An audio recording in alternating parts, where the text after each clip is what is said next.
Hello मेरे प्यारे बच्चों, क्या हाल चाल। उम्मीद करता हूँ कि आप लोग स्वस्थ होंगे, मस्त होंगे और आप लोग की पढ़ाई भी ज़बरदस्त तरीके से चल रही होगी। फ्रेंड्स देखिए, मैं क्लास 12 फिजिक्स संपूर्ण किताब की महत्वपूर्ण 60 क्वेश्चन लेकर आया हूँ जो आपकी बोर्ड की एग्जाम के लिए रामबाण साबित हो सकता है। फ्रेंड्स देखिए फ्रेंड्स, मैं इसको तैयार करने में 3 से 4 घंटे का बहुत ही कठिन मेहनत किया हूँ फ्रेंड्स। तो इसके लिए फ्रेंड्स मैंने 1000 लाइक का टारगेट आज पूरा किया हूँ फ्रेंड्स। यदि करा देते हैं तो इसी तरह मैं सारे सिलेबस के महत्वपूर्ण क्वेश्चन आपके साथ लेकर आऊँगा फ्रेंड्स। तो ये आपकी लघुत्तरी की क्या है, सीरीज है। 1 नंबर वाले का क्या है, आपका 60 प्रश्नों की सीरीज है। इसी प्रकार आपके 2 नंबर, 3 नंबर और 4 और 5 नंबर के सीरीज जो जैसे पूछे जाते हैं वैसे आपको लोग सीरीज क्या करी जाएगी, प्रोवाइड कराई जाएगी फ्रेंड्स। तो देखिए फ्रेंड्स, इसमें जो पहला क्वेश्चन है उसको हम लोग क्या कर लेते हैं, देख लेते हैं। ठीक, अब देखिए इस ये क्या है, चैप्टर 1 का है, विद्युत आवेश तथा क्षेत्र का है। ठीक, इसमें जो पहला क्वेश्चन उसको देख लीजिए। क्या कर रहा है कि विद्युत बल संबंधित कूलाम का नियम क्या है। ठीक, तो इस नियम को हम क्या करते हैं, देख लेते हैं। ठीक, तो इस नियम को पढ़ने से पहले थोड़ा सा पढ़ लेते हैं एक बार। क्या है देखिए, इस नियम के अनुसार दो बिंदु आवेशों के बीच, दो बिंदु आवेश, तो इसको थोड़ा सा आपको समझा देते हैं। मान लेते हैं एक बिंदु आपका यहाँ पर है, क्या है, Q1 है, प्लस आवेश Q1 है, और दूसरा का बिंदु यहाँ पर है, कौन सा, प्लस Q2। ठीक, और इनके बीच की जो दूरी है वो क्या है, इनके बीच की जो दूरी है वो स्मॉल क्या है, R है। ठीक, अब इस बिंदु का नाम A है, इस बिंदु का नाम क्या है, B है। ठीक, अब क्या कर रहा है, जरा चित्र में देखिए कि इस नियम के अनुसार दो बिंदु आवेशों के बीच लगने वाला बल उनके गुणनफल के अनुक्रमानुपाती, मतलब दो आवेशों के बीच लगने वाला गुणनफल आवेशों के गुणनफल के क्या होता है, अनुक्रमानुपाती। बोले तो क्या हो जाता है, F अनुक्रमानुपाती Q1 Q2, इसको क्या करेंगे, समीकरण 1 के गुणनफल के क्या होता है, अनुक्रमानुपाती, तथा उनके बीच की दूरी के वर्ग क्या होता है, व्युत्क्रमानुपाती होता है। मतलब जो बल होता है उनकी दूरी की बीच के दूरी के वर्ग क्या होता है, व्युत्क्रमानुपाती होता है। समीकरण 1 और समीकरण आपका 2, ये आपके 2 समीकरण बन गए। ठीक, अब समीकरण 1 और 2 को मिलाने पर क्या करेंगे, समीकरण 1 व 2 को मिलाने पर, समीकरण 1 व 2 को मिलाने पर, जब समीकरण 1 और 2 को मिलाते हैं तो देखिए क्या होता है फ्रेंड्स, F जो हो जाता है, क्या हो जाता है, अनुक्रमानुपाती Q1 Q2 दूरी के वर्ग के व्युत्क्रमानुपाती। अब इस अनुक्रमानुपाती के चिन्ह को हटाने के लिए एक नियतांक लगा देते हैं। तो F बराबर जो आपका फार्मूला हो जाता है, K Q1 Q2 बटा के R²। ठीक, जो आपका K क्या है यहाँ पर, K इस क्या आपका नियतांक है, K आपका क्या यहाँ पर, एक नियतांक है। ठीक, अब इसका मान आपको पता रहना चाहिए। इसके बराबर आप लोग क्या लिख सकते हैं, जरूरत के हिसाब से जरा देखिए। तो आप लोग का यह बराबर जो फार्मूला आ जाता है, इसके के बराबर आप लोग क्या लिख सकते हैं, 1/4 पाई एप्सिलॉन 0 Q1 Q2 अब बटा में R²। ठीक, ये आपका फार्मूला बन जाता है फ्रेंड्स। ठीक, तो आपको पता रहना एप्सिलॉन 0 क्या है, निर्वात की विद्युतशीलता है, और इसका मान कितना होता है, 8.85 गुणे 10-12, 10 माइनस कितना होता है फ्रेंड्स, 12। ठीक फ्रेंड्स, थोड़ा हवा बह रहा है। ठीक, 12 क्या होता है मात्रक, तो कूलाम प्रति न्यूटन मीटर स्क्वायर होता है। ठीक है फ्रेंड्स, तो फ्रेंड्स चलिए इसको क्या कीजिए, अच्छे से स्क्रीनशॉट लीजिए, फिर अगला क्वेश्चन हम लोग क्या करते हैं देखते हैं। ठीक, तो सेकेंड क्वेश्चन क्या करेंगे देख। तो देखिए फ्रेंड, जो सेकेंड क्वेश्चन है वो आपका क्या है, क्या कह रहा है कि विद्युत फ्लक्स की परिभाषा तथा मात्रक लिखिए। ठीक, तो इसकी परिभाषा देखते हैं जरा। देखिए कि विद्युत क्षेत्र में स्थित किसी क्षेत्रफल से अभिलंबवत गुजरने वाली विद्युत फ्लक्स रेखाओं को विद्युत फ्लक्स कहते हैं। ठीक है, कोई मतलब विद्युत क्षेत्र में क्या है, विद्युत क्षेत्र है, तो विद्युत क्षेत्र मान लीजिए क्या है, क्या है, आवेश है, क्यू कूलम का कोई आवेश रखा जाए तो इसके चारों ओर क्या होगा, विद्युत ऐसे क्षेत्र होगा।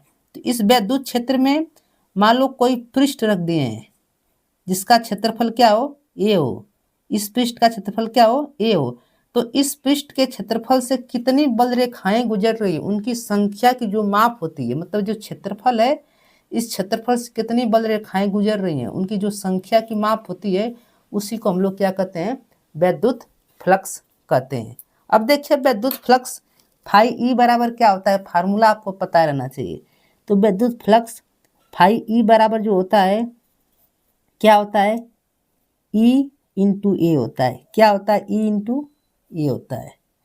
ठीक है फ्रेंड्स, अब जरा देखिए आगे बात कर लेते हैं मात्रक की।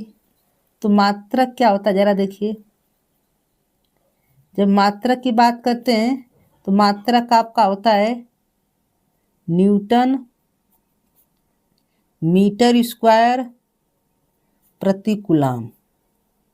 ये आपका क्या होता है, मात्रक होता है। ठीक, या एक और मात्रक क्या होता है इसका, वोल्ट मीटर होता है। क्या होता है, वोल्ट मीटर होता है। ठीक है फ्रेंड्स, तो फ्रेंड्स क्या कीजिए, ये आपका क्वेश्चन हो गया सेकेंड। अब क्वेश्चन जो आपका थर्ड है उसको हम लोग क्या करेंगे देखेंगे। तो क्वेश्चन जो आपका थर्ड है वो आपका क्या है, तो देखिए फ्रेंड्स जो क्वेश्चन थर्ड है क्या है कि गॉस की प्रमेय लिखिए। तो गॉस की प्रमेय बहुत ही इंपॉर्टेंट फ्रेंड्स, अगले साल पूछी गई थी, सन 2023 और 24 में, लगातार 2 वर्षों में पूछी गई है फ्रेंड्स। देखिए गॉस की प्रमेय क्या है, तो लिखेंगे कि गॉस की प्रमेय के अनुसार किसी बंद पृष्ठ से, देखिए गॉस की जो प्रमेय होती है वो बंद पृष्ठों के लिए क्या होती है, लागू होती है। तो कह रहा है कि गॉस की प्रमेय के अनुसार किसी बंद पृष्ठ से गुजरने वाला विद्युत फ्लक्स बोले तो फाई ई, उस पृष्ठ पर लगे कुल आवेश का 1/ε0 गुना होता है। ठीक है, क्या होता है, उस आवेश का कुल गुना ε0 गुना होता है। ठीक है, तो आपको पता रहना चाहिए। जरा देखिए इसका हल, तो क्या होता है, फाई ई बराबर क्या होता है, फाई ई बराबर होता है 1/ε0 क्यू, क्यू का क्या होता है, ε0 गुना होता है फ्रेंड्स। ठीक है, तो आप लोग को गॉस की प्रमेय आपको बहुत ही आसान है फ्रेंड्स। क्या बोला गया कि गॉस की प्रमेय के अनुसार किसी बंद पृष्ठ से, कोई बंद पृष्ठ आपका ये है, ठीक, से गुजरने वाला विद्युत फ्लक्स। अब इससे कितना विद्युत फ्लक्स गुजर रहा है इस बंद पृष्ठ से, तो इस बंद पृष्ठ से गुजरने वाला विद्युत फ्लक्स, उस पृष्ठ पर लगे कुल आवेश। अब इस पृष्ठ में कितने कुल आवेश हैं, क्यू मान लो क्यू आवेश है। ठीक, तो क्यू आवेश, क्यू का क्या होता है 1/ε0 गुना होता है, जिसे हम लोग क्या कहते हैं, गॉस की प्रमेय। कभी सिद्ध करने के लिए आता है तो आप लोग को 5 नंबर में पूछा जाएगा, ऐसे पूछा जाता है तो 1 नंबर या 2 नंबर में पूछा जाता है। ठीक है फ्रेंड्स, तो चलिए फ्रेंड्स जो आपका 4 नंबर क्वेश्चन उसको जरा देख लेते हैं। क्या कह रहा है कि रेखीय आवेश घनत्व से क्या तात्पर्य है। ठीक, बहुत ही मोस्ट इंपॉर्टेंट क्वेश्चन है फ्रेंड्स। ठीक, क्या करा है, तो रेखीय आवेश घनत्व से क्या तात्पर्य, इसको देख लेते हैं। किसी तार के प्रति एकांक लंबाई पर, कोई तार है उसके प्रति एकांक लंबाई पर, मतलब यल लंबाई के, देखिए यहाँ पर लिए गए फ्रेंड्स, कोई तार है जिसकी लंबाई मान लो 1 मीटर है। ठीक, तो क्या करा क्वेश्चन आंसर है, किसी तार के प्रति एकांक लंबाई पर वितरित आवेश, इस तार जो आपका दिख रहा है ना, इस तार पर जो वितरित आवेश है क्यू वितरित आवेश की मात्रा को रेखीय आवेश घनत्व कहते हैं। तो एकांक लंबाई का कोई तार है, उस पर कितना आवेश वितरित है Q, उसकी जो मात्रा होती है उसी को हम लोग क्या कहते हैं, रेखीय आवेश घनत्व कहते हैं। मान लो जी कि उस तार की लंबाई क्या है, L है, जिसमें आवेश कितने वितरित हैं, Q है। तो उस आवेश पर जो उस लंबाई पर वितरित, जो L लंबाई का तार, उस पर जितने आवेश वितरित है उसकी मात्रा को हम लोग क्या बोलते हैं, रेखीय आवेश घनत्व कहते हैं। आप लोग से पृष्ठीय आवेश घनत्व भी पूछा जाता है फ्रेंड्स, तो उसको भी आप लोग तैयार करें, जिसको हम लोग सिग्मा स्पर्श करते हैं। उसमें पूछा जाता है तो एकांक पृष्ठीय आवेश पर उपस्थित जो होता है आवेश की जो मात्रा होती है उसी को हम लोग क्या कहते हैं, पृष्ठीय आवेश घनत्व कहते हैं। ठीक, तो अभी आप लोग से पूछा गया है ये भी, तो हमने सोचा कि एक बता देंगे, एक आप लोग क्या करेंगे, एक अपने से समझ लेंगे। ठीक है, अब देखिए रेखीय आवेश घनत्व को हम लोग लेमडा स्पर्श करते हैं। लेमडा बराबर क्या होता है, Q/L। ठीक, आवेश का जो मात्रक होता है कूलाम होता है, और लंबाई का जो मात्रक होता है मीटर, तो कूलाम प्रति मीटर क्या हो जाता है, इसका मात्रक हो जाता है। ठीक है फ्रेंड्स, एकदम आसान है। तो चलिए फ्रेंड्स, अगला क्वेश्चन उसको जरा देख लेते हैं क्या कर रहा है, मोस्ट इम्पोर्टेंट है। एक समान विद्युत क्षेत्र में रखे द्विध्रुव पर लगने वाले बल आघूर्ण का व्यंजक लिखिए। देखिए फ्रेंड्स, ये आपका जो क्वेश्चन है इस पर न्यूमेरिकल भी आपसे पूछे जाते हैं। ठीक, तो ये सूत्र याद रहेगा, इसका डेरिवेशन पूछा जाता है, बच्चे भूल जाते हैं डेरिवेशन, शायद 1 नंबर में पूछ दिया जाता है। ठीक, तो आप लोग को पता रहना चाहिए, सूत्र पर सवाल पूछ दी जाएगी तो आप लोग क्या कर लेंगे, हल कर लेंगे। तो आपको पता रहना चाहिए क्या होता है फार्मूला। तो फार्मूला होता है फ्रेंड्स टाउ बराबर EP साइन थीटा। ठीक, टाउ क्या यहाँ पर है, तो बल आघूर्ण है, P क्या है, द्विध्रुव आघूर्ण है, E क्या है, विद्युत क्षेत्र है। तो ये फार्मूला बहुत ही मोस्ट इम्पोर्टेंट है, इसको याद कर लीजिएगा। टाउ बराबर क्या होता है, EP साइन थीटा। चलिए फ्रेंड्स, तो क्वेश्चन जो अगला है उसको देख लेते हैं। 6 नंबर क्वेश्चन क्या कर रहा है, इस देखिए 6 नंबर क्वेश्चन आपसे बोर्ड में पूछा गया है, बहुत ही मोस्ट इम्पोर्टेंट है। क्या कर रहा है, यदि दो आवेशित कणों के बीच की दूरी आधी कर दी जाए। दो आवेशित कण हैं, ठीक, मान लीजिए Q1 और Q2 दो आवेशित कण हैं, कर रहा है कि उनके बीच की दूरी आधी कर दे। मान लो पहले दूरी R थी, अब क्या कर दे, R/2 कर दे। तो उनके बीच लगने वाला बल पर क्या प्रभाव पड़ेगा। यदि पहले दूरी R थी तब बल मान लो F था, अब दूरी R/2 कर देंगे तो बल क्या होगा। तो मान लेते हैं क्या होगा, F बराबर सबको पता है कूलाम के नियम के अनुसार क्या होता है, 1/4πε0 Q1 Q2 बटा KR। तो आप लोग इसको जिसको मतलब नहीं उसको हटा देते हैं। ठीक, जैसे Q1 Q2 1/4πε0 कोई मतलब नहीं, हमसे दूरी से मतलब है, तो सिर्फ डायरेक्टली दूरी इसके प्रोपोर्शनल कर देते हैं। ठीक, अब क्या है, दूरी को हमने आधा कर दिया, पहले दूरी R थी, अब दूरी को क्या कर दिया, R/2। R/2 को दूरी करने पर क्या हो जाता है, अब इसका स्क्वायर करेंगे तो R²/4 हो जाएगा। अब देखो F अनुमान क्या, तो 4R², मतलब जो हो जाएगा पहले का बल जो हो जाएगा 4 गुना हो जाएगा, मतलब दूरी आधी करने पर बल क्या हो जाएगा, पहले का 4 गुना हो जाएगा। देखिए फ्रेंड्स, 4 इसके बराबर क्या लिख सकते हैं, 4F, तो पहले का बल क्या हो जाएगा, 4 गुना हो जाएगा। ठीक है फ्रेंड्स, चलिए अगला क्वेश्चन देख लेते हैं, बहुत ही मोस्ट इम्पोर्टेंट है। क्या कर रहा है जरा देखिए, निर्वात की विद्युतशीलता ε0 का मात्रक व बीमा लिखिए। ठीक, तो निर्वात की जो विद्युतशीलता होती है उसका ε0 का मात्रक व बीमा क्या होता है, तो आपको पता रहना चाहिए कूलाम स्क्वायर प्रति न्यूटन मीटर स्क्वायर। ठीक, ये आपसे बहुत ही इम्पोर्टेंट है फ्रेंड्स, और बीमा आपसे पूछी गई है 2 या 3 नंबर पूछ दी जाती है निकालने के लिए। तो क्या होती है, m−1 L/-3 T/4 A²। ठीक, और इसका एक अन्य मात्रक क्या होता है जरा देखिए, C² प्रति न्यूटन मीटर स्क्वायर। ठीक, चलिए फ्रेंड्स, तो क्वेश्चन नंबर जो 8 है उसको देख लेते हैं क्या कर रहा है।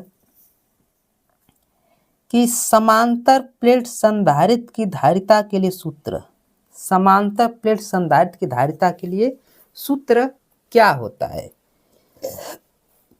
तो आपको पता रहना चाहिए। तो C बराबर क्या होता है, के ए एप्सिलॉन 0 डी। देखिए फ्रेंड्स, इस सूत्र पर आपके न्यूमेरिकल पूछे जाते हैं, साथ में ये सूत्र डेरिवेशन में 5 नंबरों में पूछा जाता है। तो ये सूत्र क्या होता है, बहुत ही मोस्ट इम्पोर्टेंट होता है। सी क्या है, धारिता होती है। डी क्या है, प्लेटों के बीच की दूरी है। एप्सिलॉन 0 निर्वात की विद्युतशीलता है। ए क्या है, क्षेत्रफल है। और के क्या है, एक परावैद्युतांक है। ठीक है फ्रेंड्स, तो फ्रेंड्स अच्छे से देख लीजिए। तो चलिए फ्रेंड्स, अगला क्वेश्चन देख लेते हैं क्या कह रहा है। किसी समांतर प्लेट संधारित्र में परावैद्युतांक पदार्थ भर देने पर धारिता पर क्या प्रभाव पड़ेगा। मतलब कोई परावैद्युत पदार्थ भर देंगे तो धारिता पर क्या प्रभाव पड़ेगा। ठीक है, तो देखिए फ्रेंड्स, देखिए धारिता परावैद्युतांक पदार्थ मतलब के होता है। तो देखिए सी जो होता है के क्या होता है, अनुक्रमानुपाती है। मतलब के बढ़ने पर धारिता क्या हो जाएगी, बढ़ जाएगी। और के घटने पर धारिता क्या हो जाएगी, घट जाएगी। ठीक है, तो आप लोग क्या करेंगे, क्या होगा कि अगर किसी परावैद्युत में पदार्थ में अगर कोई समांतर दो प्लेट है ना, तो उसके बीच में क्या कर भर दें, परावैद्युत पदार्थ भर देते हैं तो धारिता क्या हो जाती है, बढ़ जाती है। ठीक, जब उसको खाली कर देते हैं तो धारिता क्या हो जाती है, घट जाती है। तो ये आपका मोस्ट इम्पोर्टेंट क्वेश्चन है फ्रेंड्स, इस पर न्यूमेरिकल भी पूछे जाते हैं, सूत्र भी याद रखना चाहिए और आपको पता रहना चाहिए कि धारिता क्या हो जाती है, बढ़ जाती है। ठीक है, तो चलिए फ्रेंड्स अगला क्वेश्चन देख लेते हैं। अगला क्या क्वेश्चन आपका, देखिए क्वेश्चन नंबर 10 जो आपका क्या कह रहा है कि आवेशित समांतर प्लेट संधारित्र की प्लेटों के बीच विद्युत क्षेत्र में ऊर्जा घनत्व का सूत्र लिखिए। अब कह रहा है कि ऊर्जा घनत्व का सूत्र क्या होता है, उसको क्या करना है, लिखना है। तो ऊर्जा घनत्व को हम लोग किससे प्रदर्शित करते हैं, आपको पता रहना चाहिए, यूई से। यूई बराबर क्या होता है, 1/2 एप्सिलॉन 0 ई स्क्वायर। ई क्या है, यहाँ पर विद्युत क्षेत्र है। देखिए फ्रेंड्स, ये आपके जो है ना, ये आपसे डेरिवेशन में पूछा जाता है, 2 नंबर में 4 नंबर में पूछा जाता है फ्रेंड्स, तो बहुत ही इम्पोर्टेंट है।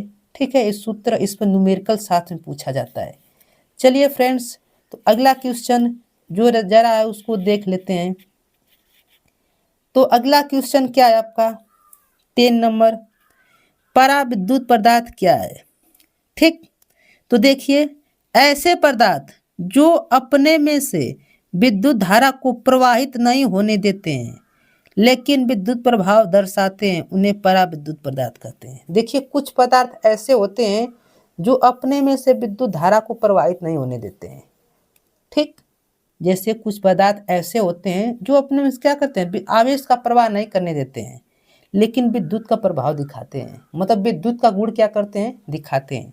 उन्हीं पदार्थों को हम लोग क्या करते हैं, पराविद्युत पदार्थ कहते हैं। जैसे में देखिए लकड़ी, कांच हो गया, मोम हो गया, कागज और तेल, ये क्या होते हैं, पराविद्युत के उदाहरण हैं जिसमें आवेश प्रवाह नहीं होता लेकिन गुण को क्या करते हैं, दर्शाते हैं। ठीक है फ्रेंड्स, तो चलिए चैप्टर नंबर 3 से अब जो देख लेते हैं उसको आप लोग क्या करते हैं, देख लेते हैं। चैप्टर आप लोग को समझ में आया किस किस चैप्टर से हमने क्वेश्चन को उठाया है। देखिए फ्रेंड्स, अगला क्वेश्चन क्या है, आवेशित कण के अनुगमन वेग तथा धारा घनत्व में क्या संबंध है। ठीक, तो आपको ये डेरिवेशन बहुत ही इंपॉर्टेंट है फ्रेंड्स। क्या करा कि आवेशित कण के अनुगमन वेग तथा धारा घनत्व में क्या संबंध है, तो आपको पता रहना चाहिए। जे बराबर क्या होता है, NeVd, V सफिक्स बोलते हैं। ठीक है, तो जे बराबर NeVd होता है। अब जे क्या है, धारा घनत्व है। एन क्या, इलेक्ट्रॉनों की संख्या। एन क्या, उस पर आवेश का मतलब। वी क्या, उसका वेग है, अनुगमन वेग बोलते हैं Vd को। ठीक, अब आपको पता है जे बराबर और क्या होता है, फार्मूला I/K होता है। ठीक, अब देखिए क्या करते हैं, जे बराबर क्या हो जाएगा, जे बराबर क्या करेंगे, जहाँ है तो उसके बराबर जे बराबर, अब क्या हो जाएगी, जे बराबर यही रखेंगे एन ए वी डी बटा में ए। ठीक, अब जैसे मान रखते हैं ए क्या होते, ए कट जाता है। ठीक, और आ जाता है जे बराबर एन ई वी डी, क्या आ जाता है, जे बराबर एन ई वी डी। इसी को हमने, इसी फार्मूलों को इस तरह के हमने क्या किया है, सिद्ध किया है। ठीक, तो आपको ये पता रहना चाहिए फ्रेंड्स। इस पे आपसे न्यूमेरिकल पूछा जाता है, इसका साथ में डेरिवेशन भी पूछा जाता है। ठीक, बहुत ही सिंपल है। चलिए फ्रेंड्स, तो अगला क्वेश्चन देख लेते हैं जो बहुत ही मोस्ट इम्पोर्टेंट है। तो फ्रेंड्स इस क्वेश्चन को देखिए जरा, क्या कर रहा है कि धातु के किसी तार की लंबाई खींचकर दोगुनी कर दी जाए तो तार का नया प्रतिरोध क्या होगा। ठीक, लंबाई को कह रहा है खींचकर दोगुनी कर दे, तो आपको इसके लिए फार्मूला एक है। ठीक, कि नया प्रतिरोध 4 गुना हो जाएगा, नया प्रतिरोध क्या हो जाएगा, 4 गुना हो जाएगा। ये उत्तर है। अब कैसे हो जाएगा उसको जरा देखिए। तो इसको देखने के लिए थोड़ा सा फ्रेंड्स ऐसे घुमाना पड़ेगा, थोड़ा सा दिक्कत है। देखिए क्या होगा, नया प्रतिरोध बराबर एन स्क्वायर गुणे पुराना प्रतिरोध। ठीक है, तो जहाँ यन है वहीं पर क्या कर देंगे, जहाँ 2 गुना 4 गुना बोलेगा वह वैल्यू रख देंगे। तो 2 गुना बोला 2 रख देंगे, क्या हो जाएगा, 4 गुना हो जाएगा। ठीक है, यल क्या है, यन क्या लंबाई है। ठीक है फ्रेंड्स, चलिए फ्रेंड्स जो अगला क्वेश्चन उसको हम लोग क्या कर लेते हैं, देख लेते हैं। क्या कर रहा है, गतिशीलता किसे कहते हैं। तो किसी चालक के अनुगमन वेग, अनुगमन वेग वीडी होता है, पता होता है, तथा विद्युत क्षेत्र के अनुपात को गतिशीलता कहते हैं। ठीक है, तो अनुगमन वेग और जो विद्युत क्षेत्र ई का जो अनुपात होता है उसी को हम लोग क्या कहते हैं, गतिशीलता कहते हैं। ये जो क्वेश्चन है बहुत ही इंपॉर्टेंट है क्वेश्चन फ्रेंड्स, पूछा गया है आपसे बोर्ड में। ठीक है, तो म्यू बराबर क्या होता है, गतिशीलता को म्यू से प्रश्न करते हैं। म्यू बराबर क्या होता है, V D upon E. V D क्या है, अनुगमन वेग है। बहुत ही मोस्ट इंपॉर्टेंट क्वेश्चन है फ्रेंड्स।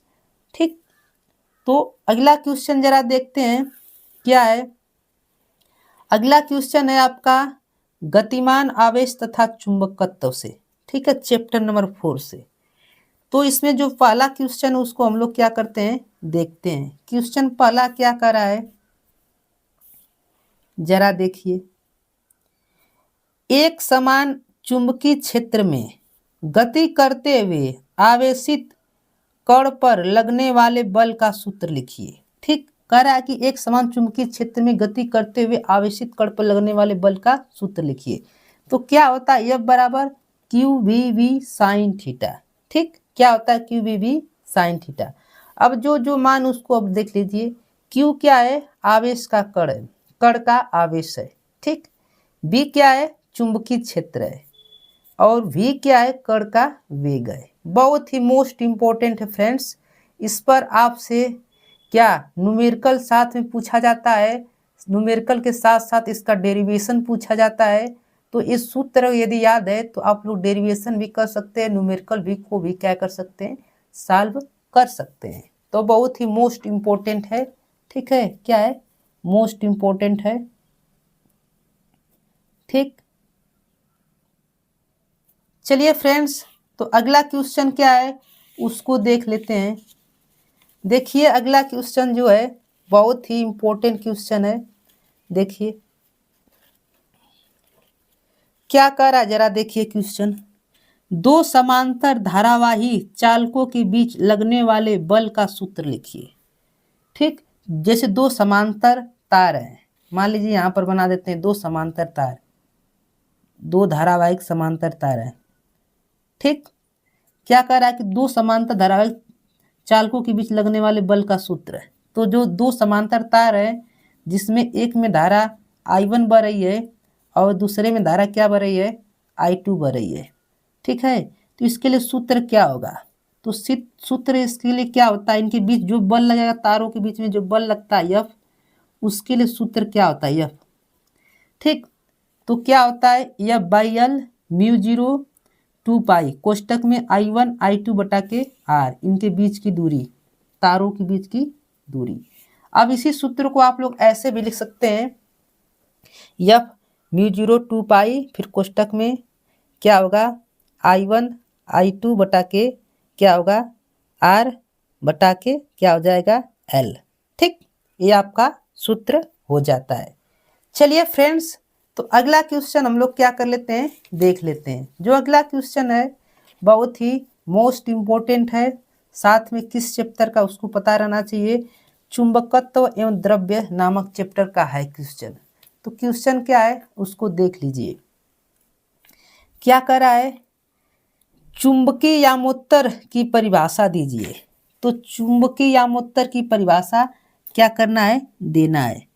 तो आपको पता रहना चुंबकीय यामोत्तर की परिभाषा क्या होती है। तो जरा देखिए, किसी स्थान पर अपने गुरुत्व केंद्र से स्वतंत्रता पूर्वक लटकाई गई चुंबक के चुंबकीय अक्ष से गुजरने वाले ऊर्ध्वाधर तल को चुंबकीय यामोत्तर कहते हैं। ठीक, जैसे आप लोग को पता है ना कि चुंबक जो होता है उसको जब स्वतंत्र रूप से छोड़ दिया जाता है तो वो हमेशा किधर ठहरता है, उत्तर और दक्षिण दिशा में क्या होता है, ठहरता है। ठीक है, आपको ये पता रहना चाहिए। तो वही बात इसमें बोली गई, जरा देखिए। तो उसका जो केंद्र होता है वो केंद्र से क्या होता है, ऐसे ऊपर की ओर ठहर जाता है, ऊर्ध्वाधर की ओर। जो उसका मिडिल पॉइंट होगा ना उसी में ठहर जाता है। जरा देखिए, तो किसी स्थान पर अपने गुरुत्व केंद्र से स्वतंत्रता पूर्वक लटकाई गई चुंबक के चुंबकीय अक्ष पर से गुजरने वाले ऊर्ध्वाधर तल को ही क्या कहते हैं, चुंबकीय यामोत्तर कहते हैं। बहुत ईजी है फ्रेंड्स। ठीक है, तो फ्रेंड्स चलिए तो आगे देख लेते हैं। तो चलिए फ्रेंड्स, जो अगला क्वेश्चन उसको हम लोग क्या कर लेते हैं, देख लेते हैं। क्या कर रहा है कि किसी चल कुंडली धारा मापी का एक अमीटर और वोल्ट मीटर, एक धारा मापी का मीटर और वोल्ट मीटर में रूपांतरण कैसे किया जाता है। ठीक है, तो इसको आपको पता रहना चाहिए, बहुत ही इंपॉर्टेंट क्वेश्चन है फ्रेंड्स। ठीक है, तो धारा मापी को श्रेणी क्रम में जोड़ दिया जाता है। जो धारा मापी होता है, जो धारा मापने वाला यंत्र होता है, धारा मापने वाले यंत्र को क्या कहते हैं आप लोग को पता रहना चाहिए, अमीटर से धारा मापा जाता है। ठीक है, अब वोल्ट मीटर से क्या मापा जाता है, विभवांतर मापा जाता है। तो विभवांतर को हम लोग समांतर क्रम में जोड़ते हैं। ठीक है, जो विभव को मापता है विभवांतर को समांतर क्रम में जोड़ते हैं, जो धारा को मापता है उसको क्या करते हैं, श्रेणी क्रम में जोड़ देते हैं। ठीक है, तो धारा मापी को श्रेणी क्रम में जोड़ दिया जाता है। बहुत ही इंपॉर्टेंट क्वेश्चन है फ्रेंड्स। चलिए अगला क्वेश्चन हम लोग देख लेते हैं, विद्युत चुंबकीय प्रेरण चैप्टर नंबर 6 से आपका। जरा देखिए क्वेश्चन क्या है, बहुत ही मोस्ट इंपॉर्टेंट क्वेश्चन है। क्या करा है, चुंबकीय फ्लक्स का मात्रक व बीमा लिखिए। ठीक, तो चुंबकीय फ्लक्स की परिभाषा आपसे पूछ दी जाती है, बहुत ही मोस्ट इम्पोर्टेंट है। ठीक है, उसकी परिभाषा के साथ साथ मात्रक और बीमा भी पूछी जाती है। तो इसका जो मात्रक होता है क्या होता है, न्यूटन मीटर एम्पियर प्रति एम्पियर या वेबर होता है। बीमा की बात कर लेते हैं तो mL² T पे 2 और A पर इनवर्स होती है, इसकी बीमा है। This is a most important question है। ठीक है फ्रेंड्स, क्या है, मोस्ट इम्पोर्टेंट है। ठीक, चलिए अगला क्वेश्चन जरा देखते हैं, प्रत्यावर्ती धारा से है चैप्टर नंबर 7 से। तो जरा देखिए क्या है, बहुत ही इंपॉर्टेंट क्वेश्चन है। प्रत्यावर्ती धारा के वर्ग माध्य मूल मान IRMS तथा के शिखर मान I0 में क्या संबंध होता है। ठीक, this is most important question. तो IRMS बराबर क्या होता है, I0 बटा के √2 होता है। ठीक, I0 क्या होता है, धारा का शिखर मान होता है। क्या होता है, धारा का शिखर मान होता है। बहुत ही इंपॉर्टेंट क्वेश्चन है फ्रेंड्स। ठीक, तो ये फार्मूला याद रहना चाहिए। फार्मूला कभी कभी आपसे 2 नंबर में सिद्ध भी करने के लिए पूछ दिया जाता है। ठीक है, तो बहुत ही इंपॉर्टेंट है। चलिए अगला क्वेश्चन जो आपका है क्या है, बहुत ही इंपॉर्टेंट। देखिए LCR प्रत्यावर्ती धारा परिपथ में शक्ति गुणांक के लिए सूत्र। ठीक, तो LCR प्रत्यावर्ती धारा में शक्ति गुणांक के लिए सूत्र। देखिए फ्रेंड्स, आप लोग से LCR परिपथ बोर्ड में पूछा जाता है, बहुत ही इंपॉर्टेंट क्वेश्चन वो रहता है बोर्ड में, जो पूछा ही हर साल पूछा जाता है न किसी सेट में। तो फार्मूले हमसे मतलब है, फार्मूला यहाँ पर देख लेते हैं जो 1 नंबर में पूछा जाता है। ठीक, तो cos फाई बराबर क्या होता है, R बटा में अंडर रूट में R² प्लस कोष्टक में XL प्लस XC का होल स्क्वायर, या cos फाई बराबर क्या होता है, R बटा के Z। This is most important. ठीक, अब Z क्या होता है, यहाँ पर प्रतिबाधा होती है। क्या होती है, प्रतिबाधा। R क्या होता है, प्रतिरोध होता है। ठीक, इसको ऐसे भी लिख सकते हैं। तो अंडर रूट में क्या हो जाता है, R² प्लस फिर क्या होता है कोष्टक में XL माइनस XC का होल स्क्वायर। ठीक है, बहुत ही इंपॉर्टेंट है फ्रेंड, इस पर न्यूमेरिकल भी आपसे पूछा जाता है। ठीक है, चलिए तो अगला क्वेश्चन जो है उसको देख लेते हैं, क्या है, बहुत ही इंपॉर्टेंट है। तो देखिए फ्रेंड्स, अगला क्वेश्चन क्या है कि अनुनाद की स्थिति में श्रेणीबद्ध LCR परिपथ की प्रतिबाधा का मान क्या होगा। तो अनुनाद की स्थिति में जो LCR परिपथ की प्रतिबाधा के लिए सूत्र क्या होता है, तो प्रतिबाधा बराबर क्या होता है, प्रतिबाधा बराबर प्रतिरोध। प्रतिबाधा को हम लोग Z से बस करते हैं, प्रतिरोध को R, तो Z बराबर क्या हो जाता है, R हो जाता है अनुनाद की स्थिति में। ठीक है फ्रेंड्स, तो चलिए फ्रेंड्स, जो अगला क्वेश्चन है वो आपका वैद्युत चुंबकीय तरंग से चैप्टर नंबर 8 से, बहुत ही इंपॉर्टेंट क्वेश्चन है। जरा देखिए क्या कर रहा है कि क्वेश्चन कि वैद्युत चुंबकीय तरंगों के 2 गुण लिखिए। ठीक, तो जो पहला गुण है, ये प्रकाश की चाल से चलती हैं। जो विद्युत चुंबकीय तरंगे होती हैं प्रकाश की चाल से चलती हैं। प्रकाश की चाल क्या होती है आपको पता है, 3 × 10⁸ मीटर प्रति सेकेंड। और देखिए ये तरंगे क्या होती है, अनुप्रस्थ होती है। विद्युत चुंबकीय तरंगे जो होती हैं अनुप्रस्थ होती हैं। साथ में आपको पता रहना चाहिए प्रकाश भी कौन सी तरंग होती है, अनुप्रस्थ तरंग है। ठीक है फ्रेंड्स, तो फिर अगला क्वेश्चन जरा है वो उसको देख लेते हैं। क्या कह रहा है कि 5 एंगस्ट्रॉम तरंगदैर्ध्य की X किरण की आवृत्ति क्या होगी। आवृत्ति बोले तो क्या पूछा गया है, न्यू है ना, तो न्यू क्या होगा। तो आपको क्या क्या दिया उसको वैल्यू को लिख लीजिए। तो आप लोग से क्या दिया है जरा देखिए, तो लेमडा बराबर दिया है, कितना दिया है, लेमडा बराबर आपको 5 एंगस्ट्रॉम।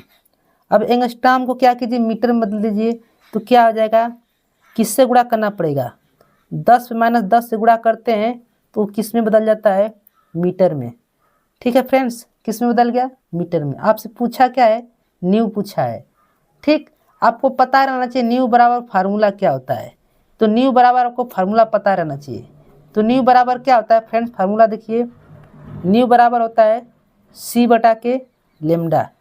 अब देखिए C का मान कितना होता है, 3 × 10⁸ मीटर प्रति सेकेंड। और लेमडा का मान कितना आया है, 5 × 10⁻10। अब जरा इसको हल कर दीजिए तो कितना आएगा।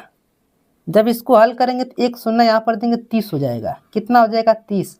तो यहाँ पर कितना हो जाएगा, 30 और गुणे, और यहाँ पर कितना हो जाएगा, 1 घात घट जाएगी। अब बटा में कितना हो जाएगा, 5 × 10⁻10। फ्रेंड्स जब इसको हल करते हैं तो कितने बार में कट जाएगा, 6 बार में क्या हो जाएगा, कट जाएगा। ठीक, 6 बार में। ये घात ऊपर ले जाएंगे तो कितना हो जाएगा, 10 - +17 हो जाएगा। ठीक, अब मात्रक क्या हो जाता है, आवृत्ति का मात्रक हर्ट्ज। ठीक, बहुत ही इंपॉर्टेंट क्वेश्चन था, बहुत ही इजीली था। ठीक है, चलिए तो अगला क्वेश्चन देखते हैं। अगला क्वेश्चन क्या है कि रेडियो तरंगों, एक्स किरणों, गामा किरणों एवं सूक्ष्म तरंगों को उनके तरंगदैर्ध्य के घटते हुए क्रम में लिखिए। उनके तरंगदैर्ध्य के घटते हुए क्रम में क्या करना है, लिखना है। तो जरा देखिए घटते हुए क्रम में हम लोग लिख रहे हैं, सूक्ष्म तरंगे, फिर एक्स किरणें, फिर गामा किरण, फिर रेडियो तरंग। एक घटते हुए क्या उनका क्रम है, ये आपसे बोर्ड में पूछा गया है लिखने के लिए। ठीक है, बहुत ही इम्पोर्टेंट क्वेश्चन है। ठीक है, तो चलिए फ्रेंड्स, तो अगला क्वेश्चन जो है वो आपका क्या है, चैप्टर नंबर 9 से है, किरण प्रकाशिकी एवं प्रकाशिकी यंत्र से है। ठीक, तो क्वेश्चन जो आपका है क्या है, पहला क्वेश्चन जरा देखिए, बहुत ही इम्पोर्टेंट क्वेश्चन है, इस पर पतले प्रिज्म का है। जरा देखिए क्या करा है कि किसी पतले प्रिज्म द्वारा उत्पन्न विचलन कोण का सूत्र लिखिए। ठीक, किसी पतले प्रिज्म द्वारा उत्पन्न विचलन कोण का क्या करना है, सूत्र लिखना है। तो डेल्टा एम बराबर क्या होता है, n-1 a। ठीक, अब आपको पता रहना चाहिए डेल्टा एम क्या होता है। तो डेल्टा एम क्या होता है, विचलन कोण होता है। ठीक, बोले तो अल्पतम विचलन कोण होता है। ठीक, मिस हो गया थोड़ा सा।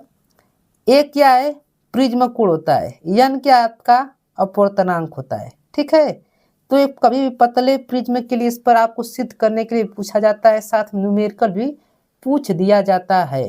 ठीक है, तो फ्रेंड्स बहुत ही इंपॉर्टेंट सूत्र है, इसको अच्छे से क्या करेंगे, देख लेंगे। चलिए, तो अगला क्वेश्चन जो आपका है बहुत ही इंपॉर्टेंट है, न्यूमेरिकल दिया आपको, क्या दिया जरा देखिए, क्या करा कि एक पतले प्रिज्म का प्रिज्म कोण 4 डिग्री है तथा इसके पदार्थ का अपवर्तनांक 1.5 है, तो न्यूनतम विचलन कोण का मान बताइए। न्यूनतम विचलन कोण का मान, डेल्टा एम का मान बताना है। ठीक, क्या क्या दिया उसको लिख लेते हैं। तो यहाँ पर लिखेंगे हल, जो जो दिया उसको क्या करेंगे, लिख लेंगे। कितना दिया है, प्रिज्म कोण जो दिया ए का मान 4 डिग्री दिया है। ठीक है, और एन का मान जो दिया है 1.5 दिया है। पूछा कि आपसे डेल्टा एम आपसे पूछा गया है। ठीक, तो डेल्टा एम बराबर अभी जस्ट ऊपर सूत्र देखें क्या होता है, क्या होता है, n-1 a। ठीक, उसी सूत्र में क्या रखेंगे, तो 1.5 - 1 आई इंटू क्या हो जाएगा, एन का मान, ए का मान कितना दिया है, 4 डिग्री। तो हल करेंगे तो क्या आ जाएगा, डेल्टा एम बराबर आ जाएगा 0.5, इसमें से घटाएंगे 0.5 इंटू 4, जब इसका गुणा करेंगे तो 2 डिग्री, कितना आ जाएगा, 2। ठीक, बहुत ही इंपॉर्टेंट क्वेश्चन था। तो चलिए फ्रेंड्स, जो अगला क्वेश्चन उसको देखते हैं, क्या कर रहा है जरा देखिए। करा कि अवतल लेंस के द्वितीय फोकस की परिभाषा दीजिए। अवतल लेंस के द्वितीय फोकस की क्या करना है, परिभाषा देना है। ठीक है फ्रेंड्स, तो जरा देख लेते हैं कि मुख्य अक्ष के समांतर चलने वाली प्रकाश किरणें अपवर्तन के बाद मुख्य अक्ष के जिस बिंदु पर मिलती हुई प्रतीत होती है उस बिंदु को द्वितीय फोकस कहते हैं। ठीक है, ये तो बहुत इजी है फ्रेंड्स, इसको हमने क्लास 10th में भी पढ़े हैं। ठीक है, कि मुख्य अक्ष के समांतर जो किरणें चलती हैं, ठीक, आप लोग पढ़े होंगे। तो मुख्य अक्ष के समांतर जो चलने वाली किरणें होती हैं वो अपवर्तन के पश्चात, जैसे लेंस है तो लेंस एक माध्यम हो गया, एक हवा माध्यम हो गया, तो अपवर्तन होगा ही। तो अपवर्तन के पश्चात मुख्य अक्ष जो होता है उसमें खिंचा रहता है। ठीक है, तो मुख्य अक्ष के जिस बिंदु से मिलती हुई या जाती हुई प्रतीत होती है उस बिंदु को क्या कहते हैं हम लोग, द्वितीय फोकस कहते हैं। ठीक है, आप लोग को पता रहना चाहिए जो कि अवतल का द्वितीय फोकस किस साइड होता है। तो फ्रेंड्स, उसको हम आप लोग को बता देते हैं कि अवतल लेंस का द्वितीय फोकस किस साइड होता है। तो जैसे ये आपका एक अवतल लेंस बना देते हैं। ठीक, तो आपको पता रहना चाहिए अवतल लेंस का जो द्वितीय फोकस होता है किधर होता है, इस साइड होता है। ये आपका द्वितीय फोकस मान लीजिए। ठीक, तो फिर अगर देखो मुख्य अक्ष के समांतर कोई भी किरण ऐसे जा रही है, कोई भी किरण मुख्य अक्ष के समांतर क्या करें, ऐसे जा रही है सब, तो क्या होगा, लेंस से क्या होगा, यहाँ पर लेंस जो आपका है यहाँ से क्या हो जाता है, अपवर्तन होता है। प्रकाश किरणें क्या हो जाती है, यहाँ से बिखर जाती हैं। क्या करती है, ये अवतल लेंस आपको पता रहना चाहिए। अवतल लेंस कैसा लेंस होता है, अभिसारी लेंस होता है। कैसा लेंस होता है आपको पता रहना चाहिए। अवतल लेंस कैसा लेंस होता है, अभिसारी लेंस होता है, बहुत ही मोस्ट इंपॉर्टेंट है। ठीक, तो ये प्रकाश किरणें जब इस विरल से सघन में जाती है तो अविलंब से थोड़ा दूर जाती है, अब कहाँ से जाती हुई प्रतीत होती है, जहाँ से जाती हुई प्रतीत होती है उस बिंदु को हम लोग क्या ही बोलते हैं, लेंस का अवतल लेंस का द्वितीय फोकस कहते हैं। और अवतल लेंस का प्रथम फोकस किधर होता है, इधर होता है। ठीक, तो आपको ये बातें पता रहना चाहिए। ठीक, बहुत इजी है। तो फ्रेंड्स चलिए अगला क्वेश्चन देख लेते हैं। अगला क्वेश्चन बहुत ही इम्पोर्टेंट है फ्रेंड्स, इससे आप लोग को सिद्ध करने के लिए पूछा जाता है। इस पर साथ इसमें आप लोग से न्यूमेरिकल भी पूछ दिया जाता है। तो क्या करा है कि किसी प्रिज्म के पदार्थ की अपवर्तनांक का सूत्र अल्पतम विचलन कोण तथा प्रिज्म कोण के पदों में लिखिए। This is a most important. ये तो हमने सूत्र लिखा है, सिर्फ एक नंबर में पूछा गया इतना। आपसे डेरिवेशन पूछा जाता है, इसका डेरिवेशन पूछ दिया जाएगा तो आप लोग को क्या करना पड़ेगा, अच्छे से इसको करना पड़ता है सिद्ध। फ्रेंड्स मैंने इसको डेरिवेशन को सिद्ध भी कराया, आप लोग चाहें तो देख सकते हैं। तो क्या होता है फार्मूला, n बराबर जो होता है साइन कोष्टक में a प्लस लेमडा एम बटा में 2, फिर बटा में क्या होता है साइन a बाई 2। ठीक, अब n क्या होता है, यहाँ पर अपवर्तनांक है, a क्या है आपको पता ना, प्रिज्म कोण, डेल्टा एम क्या होता है अल्पतम विचलन कोण। ठीक, यही बातें हमने यहाँ पर मेंशन कर दी है। बहुत ही इम्पोर्टेंट है फ्रेंड्स, इस पर न्यूमेरिकल आपसे पूछे जाते हैं। क्लास 10th में भी पूछे गए थे और 12th में भी पूछे जाते हैं। चलिए तो अगला क्वेश्चन क्या है देख लेते हैं। बहुत ही मोस्ट इम्पोर्टेंट क्वेश्चन है कि पूर्ण आंतरिक परावर्तन की शर्तें लिखिए। देखिए पूर्ण आंतरिक परावर्तन आपको पता रहना चाहिए, इसमें से आपसे पूछा जाता है कि पूर्ण आंतरिक परावर्तन क्या होता है तथा उनकी शर्तें। तो सिर्फ आपसे यहाँ पर एक नंबर की बात की गई, तो पूर्ण आंतरिक परावर्तन की शर्त आपको पता रहना चाहिए। ठीक, तो पूर्ण आंतरिक परावर्तन के लिए निम्नलिखित 2 शर्त है। पूर्ण आंतरिक परावर्तन के लिए कितनी शर्तें हैं, 2 शर्त हैं। तो आपको 2 शर्त पता रहना चाहिए। जरा देखिए पहली शर्त कौन सी होती है कि प्रकाश सघन माध्यम से विरल में जाना चाहिए। ठीक, जैसे मान लीजिए ये आपका क्या है, ऊपर मान लीजिए जल है, जल है, ये आपका क्या है जल है। ठीक, नीचे क्या है हवा है। तो प्रकाश किरण क्या जाना चाहिए, सघन से विरल में जाना चाहिए। पहली शर्त ये है। ठीक, पहली शर्त क्या है फ्रेंड्स, प्रकाश किरण सघन से विरल में जाना चाहिए। ठीक, और साथ में दूसरा का क्या शर्त है कि आपतन कोण का मान क्रांति कोण से बड़ा होना चाहिए। आपतन कोण बोले तो क्या होता है आई, उसका मान किससे बड़ा होना चाहिए, तो इसका मान क्रांति कोण सी से क्या होना चाहिए, बड़ा होना चाहिए। क्रांति कोण सी से क्या होना चाहिए, बड़ा होना चाहिए। ठीक है फ्रेंड्स, तो इसको आप लोग देख लेंगे। शर्त ये आपकी 2 शर्त आप लोग देख लिए, बहुत ईजी है। चलिए अगला क्वेश्चन क्या है उसको देखते हैं। क्या कर रहा है कि परावर्तित दूरदर्शी की 2 विशेषताएं लिखिए। तो परावर्तित दूरदर्शी जो होता है उसकी 2 विशेषता लिखना है। पहली विशेषता क्या है जरा देखिए, इसके द्वारा प्रतिबिंब अधिक चमकीला बनता है। इसके द्वारा जो प्रतिबिंब बनता है बहुत ही चमकीला बनता है। परावर्तित दूरदर्शी जो होता है उसके द्वारा जो प्रतिबिंब बनता है बहुत ही चमकीला बनता है, मतलब चमकदार बनता है। अगला क्या है, इसके बने प्रतिबिंब में वर्ण विपथन का दोष नहीं होता है। ठीक है, जो इसके द्वारा प्रतिबिंब बनता है परावर्तित दूरदर्शी के द्वारा, उसमें वर्ण विपथन का दोष नहीं पाया जाता है, बिल्कुल नहीं पाया जाता है। वर्ण विपथन का दोष बिल्कुल नहीं पाया जाता है। बहुत ही इंपॉर्टेंट है फ्रेंड्स, इसको अच्छे से क्या करेंगे देख लेंगे। जरा अगला क्वेश्चन देखिए, this is a most important question. ठीक, तो क्या है कि नेत्र की समंजन क्षमता से क्या तात्पर्य है। समंजन क्षमता से क्या तात्पर्य है, तो समंजन क्षमता क्या होती है आप लोग को पता रहना चाहिए। तो पहले देखिए क्या होती है, नेत्र द्वारा नेत्र लेंस की फोकस दूरी को कम या अधिक करने की जो क्षमता होती है उसको क्या कहते हैं, नेत्र की समंजन क्षमता कहते हैं। जैसे जो हमारा आँख होता है वो आँख क्या करता है, वो नज़दीक की वस्तु को भी आसानी से देख लेता है, दूर की वस्तु को भी आसानी से देख लेता है। मतलब दूर और पास की वस्तु में देखने में कोई आँख पर कोई प्रभाव नहीं पड़ता है। ठीक है, मतलब कोई दिक्कत नहीं होती है। उसी को क्षमता जो होती है दूर और नज़दीक देखने की, उसी को हम लोग क्या कहते हैं, समंजन क्षमता कहते हैं। बहुत ही सिंपल है कि आँख के द्वारा दूर और पास की वस्तु की देखने की जो क्षमता होती है उसी को हम लोग क्या कहते हैं, समंजन क्षमता कहते हैं। जरा अगला क्वेश्चन देखिए क्या है, बहुत ही इंपॉर्टेंट क्वेश्चन है। क्या कर रहा है जरा देखिए कि किसी माध्यम में प्रकाश की चाल 1.5 × 10⁸ मीटर प्रति सेकेंड है।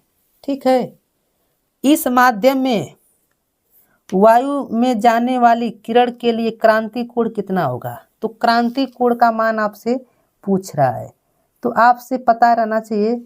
सबसे पहले क्रांति कोण ज्ञात करने के लिए आप लोग को यन की जरूरत पड़ेगी, तो यन हमको क्या करना पड़ेगा, फाइंड आउट करना पड़ेगा। तो आपको पता है कि यन बराबर क्या होता है, सी बटा क्या होता है, बी होता है, सी बटा के बी। तो यहाँ से यन का मान निकाल लेंगे हम लोग। सी का मान सबको पता है 3 × 10⁸ मीटर प्रति सेकेंड, लिखने की जरूरत नहीं है। और भी का मान क्या है, भी का मान तो दिया है, प्रकाश की चाल 1.5 × 10⁸ मीटर प्रति सेकेंड। अब देखो एक से एक कट गया, यन इससे काटेंगे 2 बार में कट जाएगा। यन का मान जो आपका आता है निकल कर कितना आ जाता है, 2 निकल कर आ जाता है। ठीक, अब पता है आपको कि क्या होता है, क्रांति कोण साइन सी बराबर जो होता है 1/, क्या होता है, यन होता है। ठीक, अब जरा देखिए तो साइन सी बराबर क्या हो जाएगा, यन का मान 1/2 हो गया। ठीक, अब आपको पता रहना चाहिए कि साइन सी 1/2 कितने अंश का वैल्यू होता है, साइन 30 अंश का वैल्यू होता है। अब साइन से साइन कट गया, क्या बचा आपका, सी बराबर आपका बचा वो 30 डिग्री, मतलब क्रांति कोण का मान कितना आ गया, 30 डिग्री आ गया। बहुत ही ईजी है फ्रेंड्स। ठीक, तो चलिए अगला क्वेश्चन जो आपका है 34 नंबर क्या है कि सूक्ष्मदर्शी की विभेदन क्षमता को कैसे बढ़ाया जा सकता है। ठीक है, तो आपको पता रहना चाहिए कि छोटी तरंग दैर्ध्य का प्रकाश प्रयोग करके सूक्ष्मदर्शी की विभेदन क्षमता को बढ़ाया जा सकता है। सूक्ष्मदर्शी की विभेदन क्षमता, विभेदन क्षमता मतलब जानते हैं ना, जैसे आप लोग को क्या होता है कि जब किसी जैसे 2 वस्तुएं अगर समीप समीप हो और दूरी से देखना होगा तो आपको लगेगा कि दोनों वस्तु क्या है, बहुत सटी हुई हैं, आपको पता नहीं चलेगा कि दोनों वस्तु में कोई डिफरेंस है। लेकिन जब उसको डिफरेंस को देखना चाहते हैं, मान लो उस डिफरेंस को देखना चाहते हैं, तो आपको क्या पढ़ना पड़ता है, सूक्ष्मदर्शी की विभेदन क्षमता को क्या कर सकते हैं आप लोग, बढ़ा सकते हैं, जिसके उसमें 2 वस्तु के डिफरेंस को हम लोग क्या कर सकते हैं, देख सकते हैं। ठीक, तो छोटी तरंग दैर्ध्य का प्रकाश प्रयोग करके सूक्ष्मदर्शी की विभेदन क्षमता को हम लोग क्या कर सकते हैं, बढ़ा सकते हैं। ठीक है, तो अगला क्वेश्चन क्या उसको देख लेते हैं। तरंग प्रकाश के से आपका क्वेश्चन है चैप्टर नंबर 10 से, बहुत ही इंपॉर्टेंट है। देखिए जरा क्या कर रहा है कि फ्रिंज की चौड़ाई के लिए सूत्र लिखिए। फ्रिंज की चौड़ाई के लिए क्या करना है, सूत्र लिखना है। तो आपको पता रहना चाहिए W बराबर क्या होता है, तो W बराबर लेमडा डी बटा की स्मॉल डी। अब आपको पता रहना चाहिए, देखिए सूत्र पर न्यूमेरिकल पूछा जाता है, साथ में सिद्ध करने के लिए आता है। अब ये आपको पता रहना चाहिए कि इसमें क्या क्या दिया गया है। तो W जो होता है फ्रिंज की चौड़ाई होती है, लेमडा क्या होता है, तरंग दैर्ध्य होता है, डी क्या होता है, पर्दे से दूरी होती है, जो स्लिट होती है स्लिट से पर्दे की दूरी होती है, और डी क्या होता है, छिद्र की चौड़ाई होती है, जो स्लिट में छिद्र होता है उसकी क्या होती है, चौड़ाई होती है। ठीक है फ्रेंड्स, चलिए तो अगला क्वेश्चन हम लोग क्या करते हैं, देखते हैं क्या कर अगला क्वेश्चन। उन 2 घटनाओं का उल्लेख कीजिए जिनसे प्रकाश के तरंग की पुष्टि होती है। ठीक, क्या कह रहा है कि उन 2 घटनाओं का उल्लेख कीजिए जिनसे क्या होता है, प्रकाश के तरंग की पुष्टि होती है। तो आपको पहली जो उसमें से घटना है, प्रकाश का क्या है, व्यतिकरण है, और दूसरा का क्या है, ध्रुवण है। पहली जो घटना है प्रकाश का क्या है, व्यतिकरण है, और दूसरा का क्या आपका ध्रुवण है। चलिए तो अगला क्वेश्चन हम लोग क्या करते हैं देख लेते हैं। अब देखिए, प्रकाश की विवर्तन के प्रयोग में केंद्रीय उच्चिष्ट की चौड़ाई पर क्या प्रभाव पड़ेगा यदि प्रयोग जल में रख दिया जाए। ठीक, देखिए बहुत ही मोस्ट इम्पोर्टेंट क्वेश्चन है फ्रेंड्स, जो इसका आंसर हो जाता है कि केंद्रीय उच्चिष्ट की चौड़ाई घट जाएगी। तो ये आप लोग से यहाँ पर 1 नंबर में पूछा जाएगा, तो बस इतना ही आप लोग को पता रहना चाहिए, क्योंकि अगर 2 नंबर में जब आपको हम लेकर आएंगे सीरीज, तो उसमें हम आपको बताएंगे कि कैसे डेरिवेशन करके बताएंगे कैसे क्या हो जाती है, चौड़ाई घट जाती है। ठीक है, तो इतना आप लोग याद रखिएगा कि क्या होता है कि केंद्रीय उच्चिष्ट की चौड़ाई क्या हो जाती है, घट जाती है। ठीक है, अब अगला क्वेश्चन जरा देखिए, क्या है क्वेश्चन कि विवर्तन प्राप्त करने के लिए रेखा छिद्र की चौड़ाई लगभग कितनी होना चाहिए। जो विवर्तन है उसको प्राप्त करने के लिए रेखा छिद्र की चौड़ाई लगभग कितनी होनी चाहिए, तो आपको पता रहना चाहिए। इसका आंसर बहुत ही सिंपल है कि विवर्तन प्राप्त करने के लिए रेखा छिद्र की चौड़ाई लगभग तरंगदैर्ध्य की कोटि का होना चाहिए। This is a most important question. क्या है, मोस्ट इम्पोर्टेंट है। ठीक, किस तरंगदैर्ध्य कोटि का होना चाहिए। चलिए, तो अगला क्वेश्चन उसको देख लेते हैं। क्या क्वेश्चन चैप्टर नंबर 11 से है, विकिरण तथा द्रव्य की द्वैत प्रकृति से। ठीक, अब देखिए इसमें क्या है, आइंस्टीन का प्रकाश विद्युत समीकरण लिखिए। ठीक, तो आइंस्टीन का प्रकाश विद्युत समीकरण क्या है आपको लिखना है। तो ई के एनर्जी ऑफ काइनेटिक एनर्जी। ठीक, तो क्या होता है एच न्यू माइनस डब्ल्यू। ये आपसे पूछा जाता है डेरिवेशन करने के लिए, 5 नंबरों में भी पूछा जाता है। इस पर न्यूमेरिकल भी पूछे जाते हैं, बहुत ही इम्पोर्टेंट है फ्रेंड्स। ठीक है, तो इस सूत्र को क्या करेंगे अच्छे से देख लेंगे, इसमें न्यूमेरिकल भी आपसे पूछ दिए जाते हैं लगभग हर वर्ष। ठीक है, तो फ्रेंड्स जो आपका 40 नंबर क्वेश्चन उसको देख लेते हैं। क्या कह रहा है कि दे ब्रोगली सिद्धांत से क्या तात्पर्य है।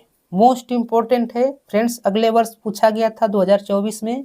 ठीक है, तो आप लोग देखिए, दे ब्रोगली सिद्धांत के अनुसार, जो दे ब्रोगली वैज्ञानिक है उनके सिद्धांत के अनुसार गतिमान कण तरंगों की भांति व्यवहार कर सकते हैं। जो गतिमान कण होते हैं वो तरंग के रूप में भी चल सकते हैं। ठीक है, जैसे प्रकाश होता है वो कण के रूप में भी चलता है, साथ में तरंग के रूप में भी चलता है। ठीक है, तो उनके अनुसार गतिमान जो भी कण है वो किस रूप में चलता है, तरंगों की भांति व्यवहार करते हैं। ठीक, तो अगला क्वेश्चन देखते हैं फ्रेंड्स, क्या है, ये बहुत ही मोस्ट इम्पोर्टेंट है। दे ब्रोगली तरंगदैर्ध्य के लिए सूत्र लिखिए। दे ब्रोगली तरंगदैर्ध्य के लिए क्या लिखना है, सूत्र। तो आपको पता रहना चाहिए क्या होता है, लेमडा बराबर क्या होता है, एच अपान पी।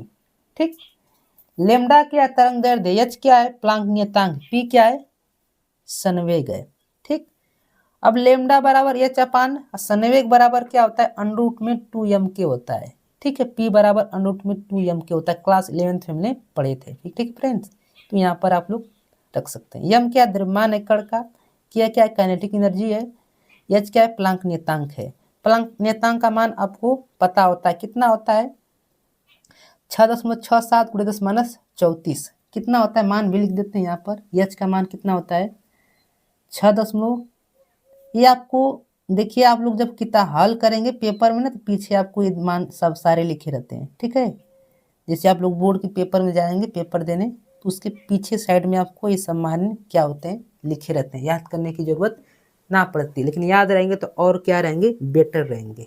ठीक है, तुरंत मान क्या कर देंगे, पुटअप कर देंगे, है ना। तो अगला देखिए क्या कर रहा है, एक फोटान की ऊर्जा 30 इलेक्ट्रॉन वोल्ट है, इसका संवेग ज्ञात कीजिए। ठीक है, तो कोई फोटान है उसकी ऊर्जा 30 इलेक्ट्रॉन वोल्ट है, इसका संवेग बताना है। संवेग बोले तो पी बताना है। तो आपको पता रहना चाहिए कि संवेग पी बराबर जो फार्मूला होता है वो आपको पता रहना चाहिए। पी बराबर क्या होता है, ई बटा के क्या होता है, ई बटा के क्या होता है तो ई बटा के सी होता है। क्या होता है? ई बटा के सी। ठीक, अब देखो, अब बातें जो आती हैं पी बराबर, अब कितना दिया है इलेक्ट्रॉन, ई का मान कितना दिया है? 30 इलेक्ट्रॉन वोल्ट। अब इलेक्ट्रॉन वोल्ट को वोल्ट में बदलने के लिए 1.6 × 10⁻19 से क्या करना पड़ता है? गुणा करना पड़ता है। ये वोल्ट में बदल गया। अब प्रकाश की चाल क्या होती है? 3 × 10⁸ मीटर प्रति सेकेंड। अब देखो इससे काटेंगे तो ये कितने बार में कट जाएगा? 10 बार में। फिर इस 10 का गुणा इसमें कर देंगे तो 16 हो जाएगा। इस घात को ऊपर ले जाएंगे तो कितना हो जाएगा? 10 माइनस कितना हो जाएगा? 27 हो जाएगा। तो कितना आ जाएगा उत्तर आपका? 16 × 10⁻27। समझ में आया ना? इस 10 का गुणा इसमें करेंगे तो 16 हो जाएगा। जो घात ऊपर ले जाएंगे तो ऊपर माइनस हो जाएगी। यहाँ 19 है 8 कितना हो जाएगा? 27। मात्रक क्या हो जाएगा? संवेग का मात्रक आपको पता रहना चाहिए, केजी मीटर प्रति सेकेंड होता है। ठीक है, चलिए तो अगला क्वेश्चन देखते हैं। ये आपका परमाणु से है, चैप्टर नंबर से। क्या कह रहा है क्वेश्चन, जरा देखिए कि हाइड्रोजन परमाणु के लिए कोणीय संवेग के लिए सूत्र। ठीक, हाइड्रोजन परमाणु के लिए कोणीय संवेग का सूत्र लिखना है। तो कोणीय संवेग के लिए सूत्र लिखना है। तो कोणीय संवेग के लिए सूत्र क्या होता है आपको पता रहना चाहिए। ठीक, तो सूत्र क्या होता है जरा देखिए। होता है सूत्र MVR। MVR बराबर क्या होता है?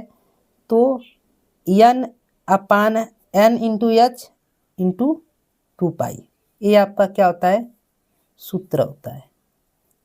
ठीक, चाहे तो इसको ऐसे भी लिख सकते हैं। MVR बराबर क्या होता है? ओमेगा। ओमेगा बराबर क्या होता है? NH अपान में क्या होता है? 2π।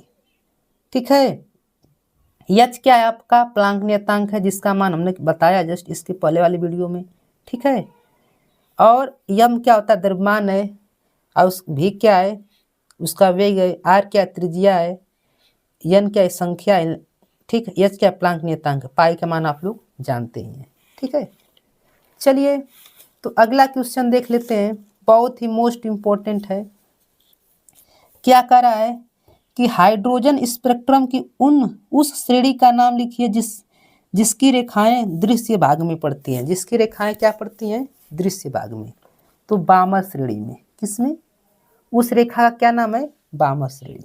हाइड्रोजन स्पेक्ट्रम की उस श्रेणी का नाम लिखना था जिसमें दृश्य भाग में पड़ती है, तो बामर श्रेणी।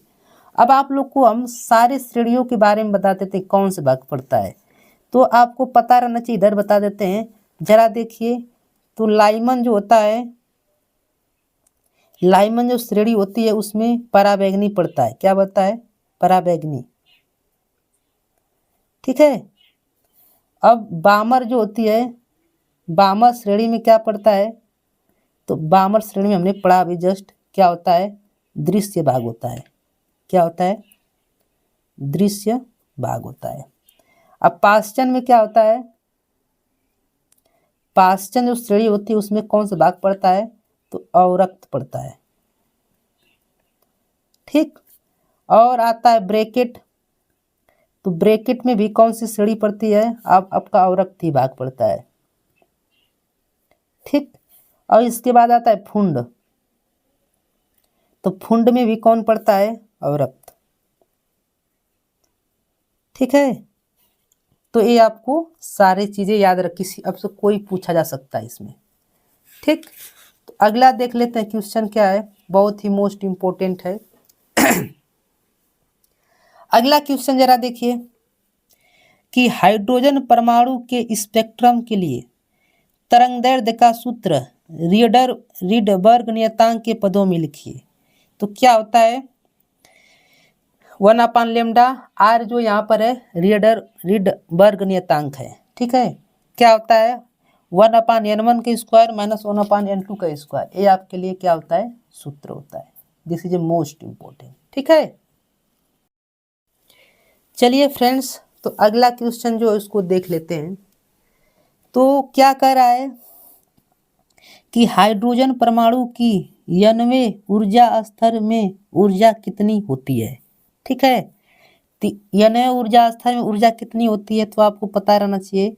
क्या होता है, En बराबर क्या होता है, -13.6 इलेक्ट्रॉन वोल्ट बटा के एन स्क्वायर। बहुत ही इंपॉर्टेंट है, ठीक है। ये ऑप्शन में दिया जाता है या 1 नंबर में पूछ दिया जाता है, ठीक है। तो आपको ये बात पता रहना चाहिए, ठीक है। तो चलिए अगला क्वेश्चन हम लोग देखते हैं, नाभिक चैप्टर से, चैप्टर नंबर 13 से। बहुत ही इंपॉर्टेंट क्वेश्चन है। क्या कह रहा है कि परमाणु द्रव्यमान मात्रक AMU क्या होता है, ठीक है। तो आपको पता रहना चाहिए। तो कार्बन परमाणु 6C12, मतलब परमाणु क्रमांक 6 है, परमाणु भार 12 है, ठीक, के द्रव्यमान के 12वें भाग को AMU कहते हैं। जो इसका द्रव्यमान होता है ना, कार्बन का जो द्रव्यमान होता है उसके जो 12वां भाग होता है उसी को हम लोग क्या कहते हैं, 1 MU कहते हैं, ठीक है। 1 MU इसकी परिभाषा पूछी जाती, बहुत ही इंपॉर्टेंट है, ठीक है। चला देखिए अगला क्वेश्चन क्या है। क्या करा है कि नाभिकीय रिएक्टर में मंदक का क्या कार्य है, किसी एक मंदक का नाम लिखिए, ठीक। तो आप लोग के क्वेश्चन बहुत ही मोस्ट इम्पोर्टेंट है, ठीक है। तो देखिए मंदक का कार्य न्यूट्रॉन की गति को मंद करना। जो मंदक होते हैं वो क्या होते हैं, मंदक का कार्य क्या होता है कि न्यूट्रॉन की गति को क्या करना होता है, कम करना होता है, ठीक है। भारी जल एक न्यूट्रॉन मंदक है। भारी जल जो होता है एक न्यूट्रॉन क्या होता है, मंदक होता है, ठीक है। बहुत ही इंपॉर्टेंट है, इसको अच्छे से देख लेंगे। अगला क्वेश्चन क्या है 49। यदि प्रकाश की चाल वर्तमान चाल की 1/3 हो जाए, जो प्रकाश की चाल है वर्तमान चाल की 1/3 हो जाए, तो नाभिक की बंधन ऊर्जा पर क्या प्रभाव पड़ेगा। तो नाभिक की जो बंधन ऊर्जा होगी उस पर क्या प्रभाव पड़ेगा। तो आप लोग को पता रहना चाहिए फ्रेंड्स कि बंधन ऊर्जा बराबर क्या होता है, डेल्टा ई बराबर जो आपका होता है फार्मूला डेल्टा m c², ठीक। अब आपको पता है कि m से कोई मतलब नहीं है, ठीक है। तो डेल्टा ई बराबर जो हो जाएगा किसके अनुपाती हो जाता है, c² की। क्या कह रहा है कि 1/3 हो जाए, प्रकाश की चाल वर्तमान चाल की 1/3 हो जाए, तो क्या हो जाए, कैसे हल करेंगे। तो डेल्टा जो ई बराबर जो आपका आ जाता है अनुक्रमानुपाती, वो 1/3 का क्या हो जाता है, स्क्वायर का हो जाता है। जब इसको हल करते हैं तो डेल्टा जो ई बराबर निकल कर आता है 1/9 गुना, मतलब 1 के पहले क्या हो जाएगा 9, ठीक। ये आपका आंसर हो जाएगा, ठीक है। This is a most important. 1/3 हो जाएगा तो इतना मान हो जाएगा, ठीक। अगला क्वेश्चन का उत्तर देखते हैं, बहुत ही मोस्ट इम्पोर्टेंट क्वेश्चन है कि संभारिक का अर्थ समझाइए। देखिए संभारिक के साथ साथ आपको समन्यूट्रॉनिक, समस्थानिक, तीनों हेडिंगें जो होती हैं बहुत ही इम्पोर्टेंट है, ठीक है। तो फ्रेंड्स मैं यहाँ पर एक लेकर आया हूँ, लेकिन आप लोग उसको भी क्या कर लेंगे, अच्छे से देख लेंगे, क्योंकि आप लोग से यहाँ पर एक पूछा जाएगा तो 1 नंबर में, नहीं तीनों अगर पूछा जाएगा तो आपसे क्या होते हैं 3 नंबर में पूछे जाते हैं, या तो कभी कभी 5 नंबर में पूछ दिए जाते हैं, ठीक है, उदाहरण के साथ, ठीक। तो जरा देखिए, ऐसे परमाणु जिनके परमाणु भार समान, परमाणु भार क्या हो, समान हो, लेकिन परमाणु क्रमांक क्या हो, भिन्न भिन्न हो, उन्हें समभारिक कहते हैं। जैसे देख लेते हैं, ठीक। जैसे कोई तत्व मान लीजिए 4 परमाणु क्रमांक वाला है, लेकिन उसका जो परमाणु भार है क्या है, 12 है। जो कोई तत्व है उसका परमाणु क्रमांक 5 है, लेकिन उसका परमाणु भार क्या है, 12 है। कोई तत्व है जिसका परमाणु 6 है, लेकिन परमाणु भार क्या है, 12। देखिए परमाणु क्रमांक क्या है सबका, ये नीचे वाला जो होता है परमाणु क्रमांक होता है, ऊपर क्या होता है परमाणु भार। तो परमाणु क्रमांक सबका अलग अलग है, लेकिन परमाणु भार क्या है, सेम है। उसी को हम लोग क्या बोलते हैं, समभारिक बोलते हैं। इसी प्रकार आपको समस्थानिक याद रहना चाहिए और समन्यूट्रॉनिक, क्योंकि बहुत ही तीनों क्वेश्चन जो आपके इम्पोर्टेंट हैं, ठीक है। अगला क्वेश्चन जो है उसको देख लेते हैं। क्या कर रहा अगला क्वेश्चन, क्या कर रहा कि सूर्य में हाइड्रोजन नाभिकीय संलयन की अभिक्रिया लिखिए। सूर्य में हाइड्रोजन नाभिकीय संलयन की अभिक्रिया लिखना है। This is a most important, ठीक है। तो आपको पता रहना चाहिए कि नाभिकीय संलयन क्या होता है और नाभिकीय विखंडन, बहुत ही उस पर आपसे परिभाषाएं पूछ दी जाती हैं, ठीक है। तो जरा देखिए 1H2 प्लस हाइड्रोजन, दो हाइड्रोजन को मिलाते हैं तो हीलियम बनता है। अब साथ में अपार मात्रा में क्या हो जाती है, ऊर्जा निकलती है। दिस इज मोस्ट इम्पोर्टेंट, ठीक है। 1 नंबर में पूछा गया क्वेश्चन, बहुत ही इम्पोर्टेंट है। तो इस क्वेश्चन को देखिए जरा, क्या कर रहा है, एक AMU द्रव्यमान को पूरी तरह नष्ट करने के लिए कितनी ऊर्जा प्राप्त होती है। बहुत ही इंपॉर्टेंट क्वेश्चन है फ्रेंड्स, एक नंबर में पूछा जाता है, साथ में बहुविकल्पी में पूछा जाता है, ठीक है। तो 1 MU बराबर क्या होता है, 931 मिलियन इलेक्ट्रॉन वोल्ट, ठीक है। ये वैल्यू आपको याद रहना चाहिए, ठीक है। तो अगला क्वेश्चन देख लेते हैं, क्या दिया है कि नाभिकीय रिएक्टर में कौन सी घटना होती है। नाभिकीय जो रिएक्टर होता है उसमें कौन सी घटना होती है, तो आपको पता रहना चाहिए। तो नाभिकीय रिएक्टर में नाभिकीय विखंडन की क्रिया होती है, ठीक है। जो नाभिकीय रिएक्टर होता है उसमें कौन सी क्रिया होती है, नाभिकीय विखंडन। अब पूछा जाता है कि नाभिकीय विखंडन पर कौन सा बम कार्य करता है, तो नाभिकीय विखंडन पर आपको पता रहना चाहिए हाइड्रोजन बम कार्य करता है। अब परमाणु बम किस पे, नाभिकीय संलयन पे। ये बातें आपको भी याद रहना चाहिए, ठीक है। तो बहुत ही मोस्ट इम्पोर्टेंट है, इसको अच्छे से देख लीजिएगा। चलिए तो अर्धचालक संधि डायोड चैप्टर नंबर 14 से जरा देख लीजिए, बहुत ही इम्पोर्टेंट क्वेश्चन है। देखिए क्या कर रहा है कि पी प्रकार के अर्धचालक बनाने के लिए इसमें कैसे अपद्रव्य मिलाए जाते हैं। पी प्रकार के जो अर्धचालक होते हैं, अब देखो अर्धचालक की परिभाषा याद रहना चाहिए। ऊर्जा बैंडों के आधार पर अर्धचालक की परिभाषा पूछी होती है, वो आपको याद रहना चाहिए, ठीक है। तो शुद्ध सिलिकॉन में, जो शुद्ध सिलिकॉन होता है उसमें 3 संयोजकता वाले तत्वों को, जिनकी संयोजकता, जो आपके तत्व हो जिनकी संयोजकता इलेक्ट्रॉनिक विन्यास करें और उनकी संयोजकता मान लो 3 निकली, मिलाने पर पी प्रकार का अर्धचालक बनता है। जिन जिन तत्वों की क्या होती है, संयोजकता 3 होती है, उसमें शुद्ध सिलिकॉन मिलाने पर आपका पी प्रकार का अर्धचालक बन जाता है। जैसे एल्युमिनियम होता है, उसकी संयोजकता 3 होती है, उसको मिलाने पर आपका पी प्रकार का अर्धचालक क्या होता है, बन जाता है। तो ये आपका क्या है, मोस्ट इम्पोर्टेंट क्वेश्चन है बोर्ड के ओवरव्यू से, ठीक है। अगला क्वेश्चन देख लेते हैं कि n प्रकार का अर्धचालक कैसे बनाते हैं। जो n प्रकार का अर्धचालक हो उसको कैसे बनाते हैं, तो इसमें क्या करते हैं, शुद्ध सिलिकॉन में 5 संयोजकता वाले तत्वों को मिलाकर बनाते हैं। जो शुद्ध सिलिकॉन होता है उसमें कौन से तत्व मिलाते हैं, जिनकी संयोजकता हम लोग क्या करते हैं 5 होती है, जैसे फास्फोरस हो गया। तो जिस तत्व की संयोजकता 5 होती है ऐसे तत्वों को क्या करते हैं, मिलाने पर n प्रकार का अर्धचालक क्या होता है, आपका बन जाता है, ठीक है। अब अगला क्वेश्चन देखिए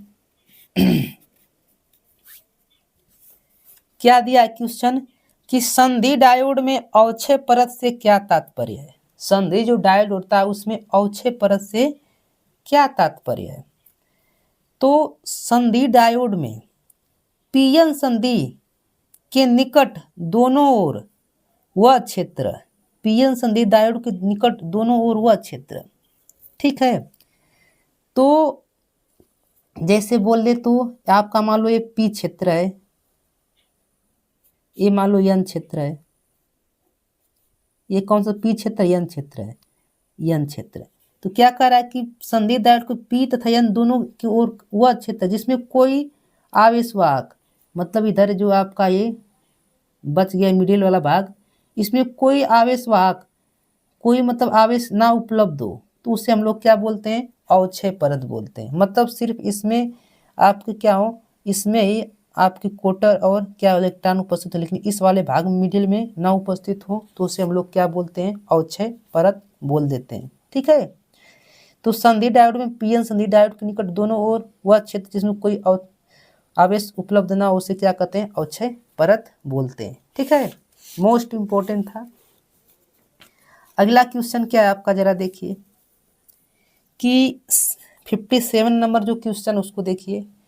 ऐसे दो अपद्रव्यों के नाम लिखिए जो शुद्ध सिलिकॉन को अर्धचालक बना देते हैं, जो शुद्ध सिलिकॉन को क्या कर देते हैं, अर्धचालक बना देते हैं। तो फ्रेंड्स ये आपका question, this is most important, बहुत ही इम्पोर्टेंट है। ठीक, तो ऐसे दो अपद्रव्य कौन कौन से हैं, तो आर्सेनिक है पहला और दूसरा का क्या है, फास्फोरस है। पहला आर्सेनिक और दूसरा कौन है, फास्फोरस है। ठीक है, चलिए अगला क्वेश्चन हम लोग देख लेते हैं, बहुत ही इंपॉर्टेंट है। थोड़ा सा इसको उल्टा करके देखना पड़ेगा, थोड़ा सा टेढ़ा करके। फ्रेंड्स क्या कर रहा है, ये तो क्वेश्चन आप लोग मिस नहीं कर सकते, हर साल पूछे जाने वाला क्वेश्चन है दोनों। ठीक है, कि विभव प्राचीर से क्या तात्पर्य है, तो विभव प्राचीर से क्या तात्पर्य है, तो अवक्षय परत के सिरों के बीच उत्पन्न विभवांतर को अवक्षय विभव प्राचीर कहते हैं। अवक्षय जो परत के सिरों के बीच उत्पन्न विभवांतर जो होता है उसी को हम लोग क्या कहते हैं, विभव प्राचीर कहते हैं। ठीक है फ्रेंड्स, चलिए फ्रेंड्स हम अगला क्वेश्चन क्या करते हैं देख लेते हैं। क्या करा है कि विभव प्राचीर की कोटि क्या है, तो विभव प्राचीर की कोटि आपको पता है, विभव प्राचीर 0.1 वोल्ट से 0.5 वोल्ट की कोटि का होता है। ठीक है, आपको ये वैल्यू याद रखनी चाहिए, बहुत मोस्ट इम्पोर्टेंट है। अगला देखिए, किरचॉफ का नियम किस पर आधारित है। फ्रेंड्स सॉरी, यहाँ पर किरचॉफ का प्रथम नियम रहेगा। ठीक है, क्या रहेगा, प्रथम नियम, तो लिख देते हैं यहाँ पर किरचॉफ का प्रथम नियम।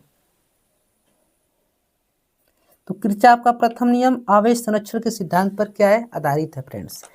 ठीक है फ्रेंड्स यदि आपको मेरी वीडियो अच्छी लगी हो और चैनल पर नए हो तो चैनल को लाइक एंड सब्सक्राइब कीजिए और अपने प्यारे दोस्तों को शेयर कीजिए। ठीक है फ्रेंड्स, और इसका PDF लेने के लिए मेरे टेलीग्राम चैनल पर ज्वाइन हो जाइए, जिसका मैं लिंक आपको डिस्क्रिप्शन बॉक्स में डाल दूंगा फ्रेंड्स। ठीक है, तो फ्रेंड्स आपसे उम्मीद करता हूँ कि वीडियो आपके लिए बहुत ही हेल्पफुल रही होगी और अच्छे से आप लोग क्या कीजिए, एनालिसिस कीजिए। ऐसे ही मैं सीरीज हर विषय का लघुत्तरी दीर्घोत्तरी हर नंबर की आपको सीरीज ऐसे लाता रहूँगा जो आपके बोर्ड के लिए बहुत ही हेल्पफुल होगी फ्रेंड्स। ठीक है friends, love you, take care friends.